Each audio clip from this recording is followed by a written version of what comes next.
Our unit was flying March 13th, 1997 as part of Operation Snowbird, and we were conducting night training. This is a map of the training area that we use when we fly in the airplane. According to the Maryland Air National Guard, the illumination flares were deployed, fell, and disappeared from sight, behind the mountain range seen in the video.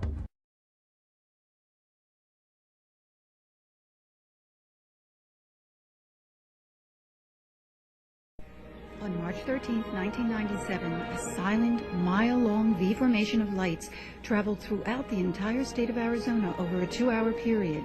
Thousands of Arizona residents watched in awe as it slowly passed over their homes. I personally witnessed and photographed these huge amber orbs which suddenly appeared over the city of Phoenix at 10 p.m. that evening. To this day, the phenomena still remains unexplained. Was it military? There's a lot more to the story than just March 13th. This is not video from the night of March 13th, 1997. I don't know what they are, but I know that they are. A Paradise Valley doctor says she took this footage March 5th.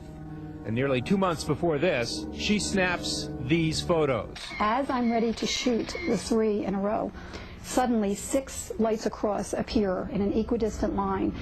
It was startling. Not only was it a massive span, more than a mile wide, in retrospect, it was the same formation in the same location as March 13th, but this was January 23rd, 97. This is what many saw and videotaped on March 13th, and what started all the fuss.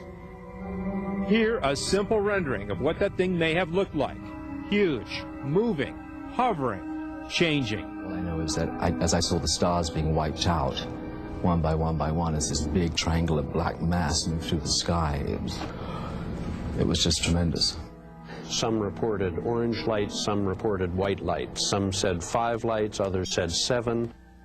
I'm really taking a chance here, I am, and I know that I am coming forward. Dr. Lynn, a Paradise Valley physician licensed with the state, says she's seen such things around the Phoenix Valley as far back as 1995.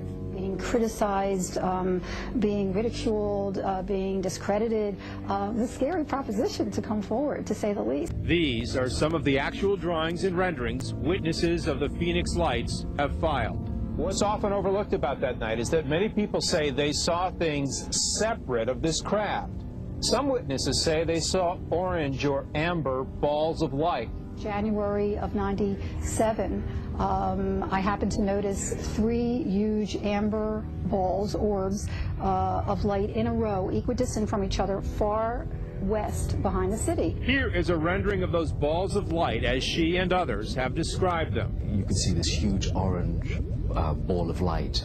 It was completely coherent. There was no kind of flaring of the light around it. It was very precise. We have pilots, we have attorneys, we have physicians, we have architects, we have members of law enforcement, we have air traffic controllers, all of whom saw the same thing at the same time. This was probably the most dramatic UFO event that I've ever heard about. It's opened my consciousness up to realize that, you know, we have to share the universe. I don't believe that we are alone. If it wasn't benevolent, we'd know about it a long time ago. The question remains, what was it? I'm unable to answer that with any accuracy or with any certainty of being correct. I don't know.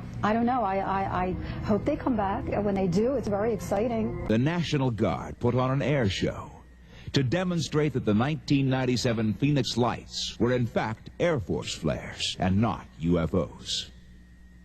They parachuted down several flares in various V-shaped formations, but many thought the shapes of the flares didn't match up with the lights seen back in 1997. They noticed that many of the flares flickered and moved erratically. Tim Lee and his family are among the hundreds of witnesses who've come forward to talk about the night of March 13th, an event now known as the Phoenix Lights.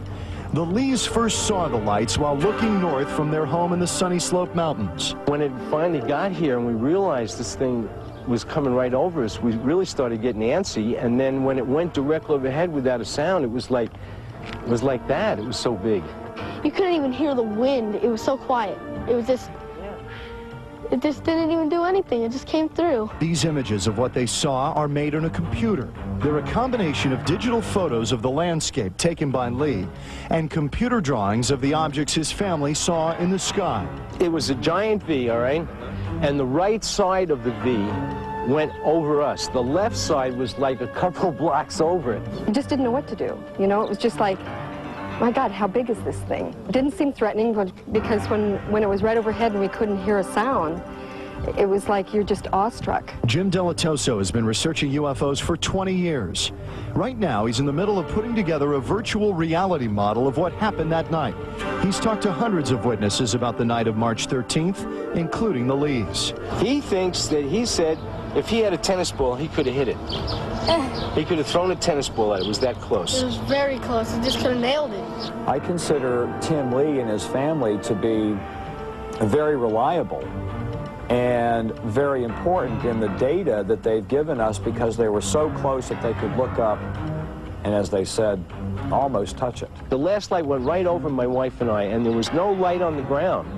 But I could see up inside that it was almost like a recess, and it had fluorescent like light inside, like a gas light of some kind.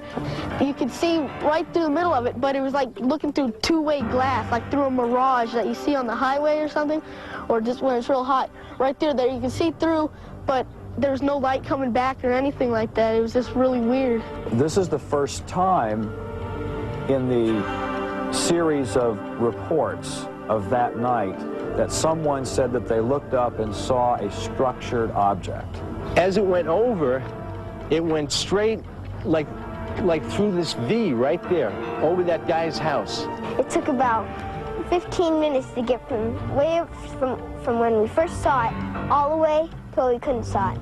No one knows for sure what happened that night in the skies over Arizona in March, but thousands of people saw something. It's a night the Lees will never forget. We just re-experience it every time we tell it. You know, it's like it was just yesterday. You know, we've just never seen anything like it. I was always a very polite skeptic. I would never tell someone, if they told me they saw something, I would never say, you're a liar or anything like that, because I don't know. But now I don't know what to think, because this is impossible.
State of Arizona, Fife Symington.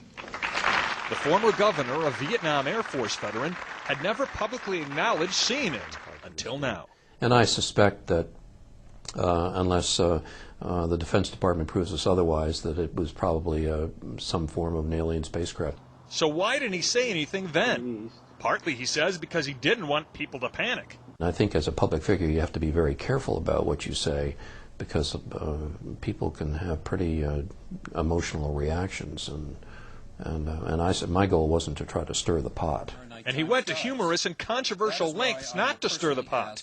He held a news conference after the Phoenix Lights to announce the mystery had been solved.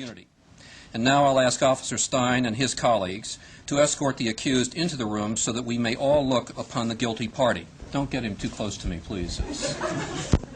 In the alien costume, the governor's chief of staff. This just goes to show that you guys are entirely too serious. UFO enthusiasts were not amused, especially since the governor was believed to have seen nothing. But now he's coming out. The lights were really brilliant, and it was just fascinating. It was enormous. It just felt otherworldly.